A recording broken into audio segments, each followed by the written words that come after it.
Hello, welcome back again. I hope you had a chance to learn those chords that we learned in the last lesson, the E chord, the A chord and the D chord.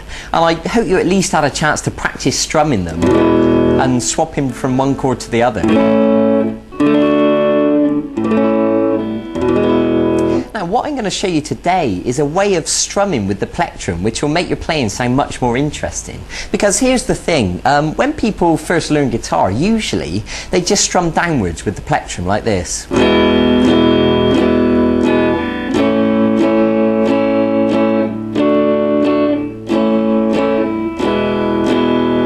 And that's okay, but after a while you'll find that that starts to sound quite boring. So what I want to do is give you a more interesting strumming pattern that will make it sound a lot more alive. And also I'm going to show you a new chord today. It's the G chord. So this strumming pattern is a downstroke, an upstroke, a chop, I'll explain that in a minute, and an upstroke. So when we put that together it sounds like this.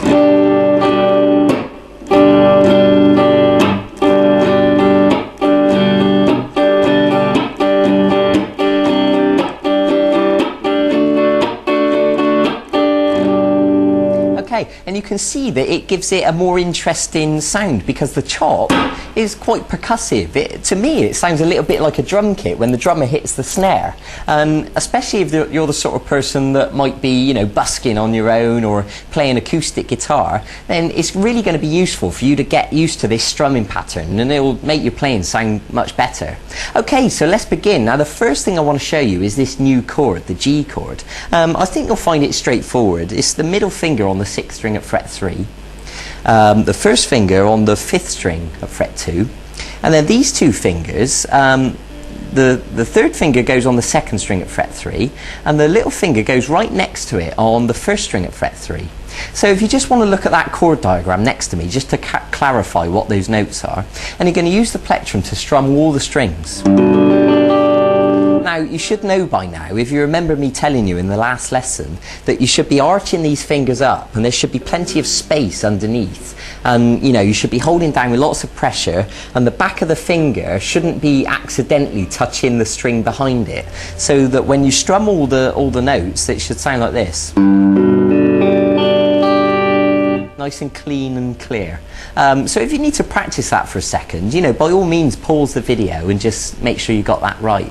So this strumming pattern, so we're going to strum downwards and then upwards, and then we're going to do this chop.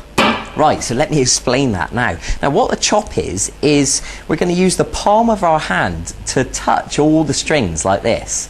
And what happens is our hand comes, the palm touches all the strings, and then the plectrum follows through, but because we're touching the strings all the notes are muted like that. Now you shouldn't be able to hear any notes at all. If you can hear anything like that, then you need to make sure you're holding down on those strings with more pressure, and they should be totally dead. So that'll take a little bit of practice, and eventually you can bring your hand down and chop all in one motion like that. Okay, so just to clarify, I'll tell you again, make sure that the palm of your hand is laying across all those strings and effectively, killing the notes. Okay, so what happens is you're going to practice it until you can do it like that, nice and smooth, all in one motion. Okay, so that's the chop, that's how it works. So when we put that into the strumming pattern, we're going to go down, up,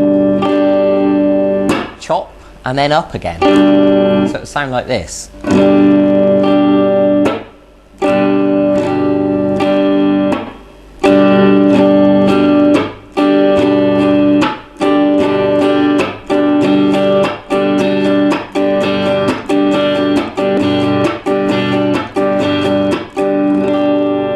Okay, now it's easier said than done. I expect that'll take you quite a bit of time to practice that. I mean, I know it takes my students quite a while before they really get the hang of it. So that's brilliant. So go easy on yourself. Don't give yourself any pressure to be able to play that straight away. Be patient with yourself. Stop the video. In fact, watch the video several times if you need to. That's fine. Okay, so, and also once you've practiced that, you can apply it to the other chords that you know. You can do it on the E chord. the A and the D.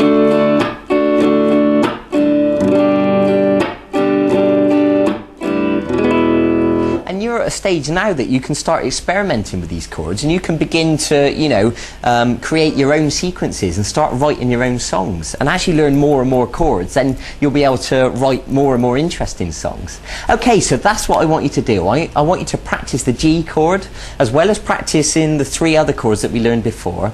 And I want you to practice that strumming pattern, the down, up, chop, up. And go and get on with that and really dedicate yourself to it. You know, make sure you can really do it smoothly. Okay, and I'll see you in a few days for the next segment of this e-course. We're going to learn something a little bit different. We're going to move away from chords and we're going to learn what's called the blues scale. And I'm going to begin to teach you how to improvise. So it's all going to get more exciting from here on in. So thanks for joining me. Go and get on with that. Go and begin practicing right now. And also, if you want to go and look at the website and check out the archive and see if there's any songs you want to learn, because if you're brave enough to sort of, you know, go and tackle those now, then that would be brilliant, and you can start to build a repertoire of songs that you can play to people, you know, play at parties or whatever. So thanks for joining me. I'll see you in a few